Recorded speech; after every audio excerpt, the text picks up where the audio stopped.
Hi guys, this is Nikita and आज की video में हम लोग बात करने वाले हैं about Excel for data analysis. Excel एक बहुत ही पावरफुल टूल है जो कि ऑलमोस्ट हर इंडस्ट्री में यूज होता है। और जब हम बात करते हैं डेटा एनालिसिस के बारे में, तो डेटा एनालिसिस में तो बहुत ज्यादा ही यूजफुल होता है हमारा Excel. With the help of Excel we can store our data, manipulate our data और डेटा को विजुअलाइज कर सकते हैं और उसको इंटरप्रेट कर सकते हैं। डिफरेंट डिफरेंट चार्ट्स बना सकते हैं, डैशबोर्ड्स बना सकते हैं। ऑल्सो जो फर्स्ट स्टेप होती है डेटा एनालिसिस में वो होता है डेटा क्लीनिंग। तो डेटा क्लीनिंग भी हम यूजिंग एक्सेल कर सकते हैं। अगर हमको डेटा को सॉर्ट करना है, फिल्टर करना है, पिवट टेबल से हम उसको समराइज कर सकते हैं और ऐसे बहुत सारी चीजें हैं जो कि हम एक्सेल से कर सकते हैं। तो बिना टाइम वेस्ट किए चलो शुरू करते हैं।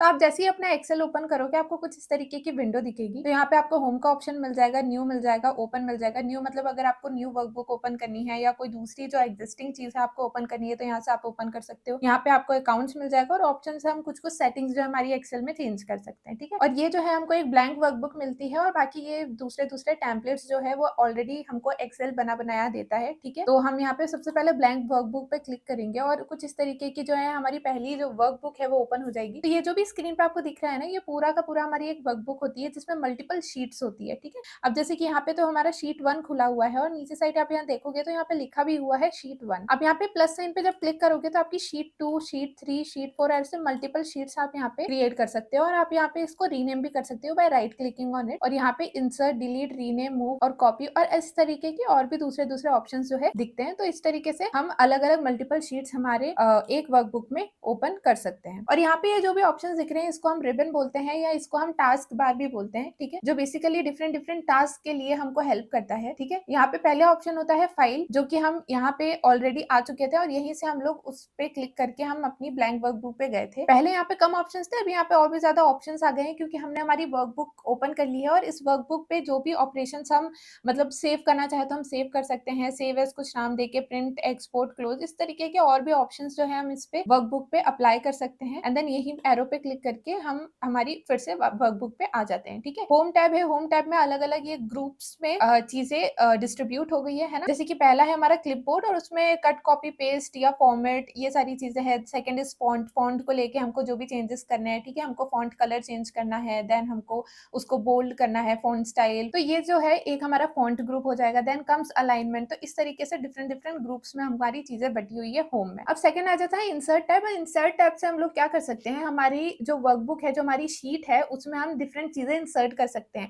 जैसे हमको अगर कोई पिक्चर इंसर्ट करनी है या हमको ग्राफ्स इंसर्ट करने हैं या कुछ और चीजें अगर हमको इंसर्ट करनी है तो हम वो कर सकते हैं यूजिंग इंसर्ट। ठीक है, तो देखो यहाँ पे डिफरेंट डिफरेंट जो है ऑप्शंस आ जाते हैं, शेप्स है, चेक बॉक्स है और बहुत सारे जो यहाँ पे चार्ट्स दिख रहे हैं, ये सारी चीजें जो हम इंसर्ट कर सकते हैं। ठीक है, देन नेक्स्ट आ जाता है draw, page layout. Page layout में हम यार ये पेजेस पे जो भी हम लोग चेंजेस करना चाहते हैं वो कर सकते हैं। ठीक है, जैसे ग्रिड लाइंस यहाँ पे दिया है, अगर मैं इसको टिक मार्क कर दूंगी तो हमारी जो ग्रिड लाइंस है वो रिमूव हो जाएगी। ठीक है, उस तरीके से मैं इस पे टिक कर देती हूँ। एंड देन फॉर्मूलाज है, यहाँ पे डिफरेंट फॉर्मूलाज मिल जाएंगे, डेटा, रिव्यू, व्यू, इस तरीके से बहुत सारे जो है टैब्स है। ठीक है, एंड देन उसके नीचे ही आता है हमारा ये वाला सेक्शन, जो कि ये सेक्शन होता है, यहाँ पे हम फॉर्मूला जो भी टाइप करते हैं यहाँ पे वो मेंशन होता है। ठीक है, ये पूरा फॉर्मूला बार है जहाँ पे यहाँ पे हमारा जो है फॉर्मूला दिखता है। एंड यहाँ मैं जिस भी सेल पे काम कर रही हूँ, जो भी सेल सिलेक्ट कर रही हूँ, ये अपने आप चेंज होते जा रहा है। इसका मतलब ये कि मैं जिस भी सेल पे काम करूंगी वो यहाँ पे मेंशन होगी। और फिर यहाँ पे जो मेरा राइट बॉटम कॉर्नर है वहाँ पे जूम का ऑप्शन आता है। मैं जितना भी चाहूँ तो यहाँ पे जूम कर सकती हूँ और मैं उसको जूम इन जूम आउट यहाँ से कर सकती हूँ। तो इस तरीके से जो है मेरा पूरा काम करता है। और यहाँ पे ऊपर हमको मिल जाता है ऑटो सेव का ऑप्शन, या यहाँ से हम सेव कर सकते हैं, यहाँ से हम अंडू कर सकते हैं, रीडू कर सकते हैं।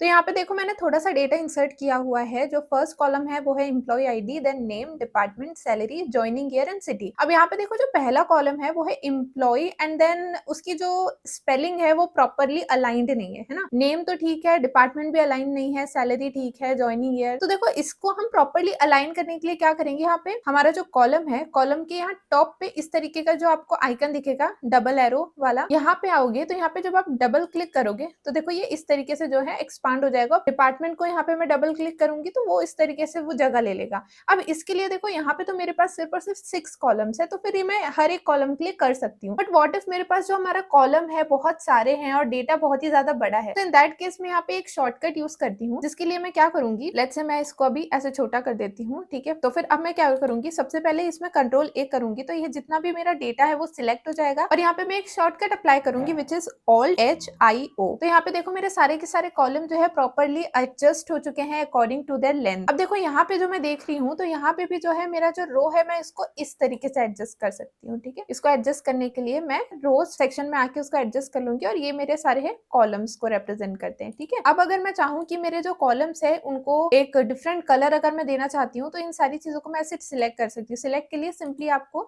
इस पे ऐसे करके और फिर ऐसे ड्रैग कर दोगे तो ये सारी चीजें सिलेक्ट होती जाएगी। और अगर आपको कीबोर्ड से सिलेक्ट करना है तो shift and then right arrow जब आप प्रेस करते जाओगे तो इस तरीके से जो है डेटा सिलेक्ट होते जाएगा। एंड देन अगर आप डाउन एरो करोगे यहीं से, ठीक है, देखो देखो राइट एरो मैंने कर लिया है एंड देन डाउन एरो जब मैं करती हूँ तो ये सारे इस तरीके से जो डेटा है मेरा सिलेक्ट होते जाता है, ठीक है। तो करेंटली मैं चाहती हूँ कि ये सारे के सारे जो मेरे कॉलम नेम्स है उसको मैं एक कलर दे देती हूँ। तो लेट्स से मैं इसको थोड़ा डार्क कलर देती हूँ एंड देन अब क्योंकि ये ब्लैक कलर है तो ब्लैक कलर मुझे जो फॉन्ट का कलर है वो भी चेंज करना है। तो यहाँ से मैं इसको व्हाइट कर सकती हूँ। ओके, तो उसके लिए मैं पहले पूरे को सिलेक्ट कर लूंगी, सिलेक्ट करके एंड देन यहाँ पे इसको व्हाइट कर दूंगी। तो इस तरीके से जो मैं थोड़ा सा कलर और ये सारी चीजें चेंज कर सकती हूँ अपने फॉन्ट की, ठीक है। अब देखते हैं कि कौन से फंक्शंस जो है हम इस पे अप्लाई कर सकते हैं, ठीक है। तो सबसे पहले देखते हैं सम फंक्शन, ठीक है। अब मुझे लेट्स से कि सम ऑफ सैलरी निकालना है, तो यहाँ पे मैं सम ऑफ सैलरी निकालूंगी, ठीक है।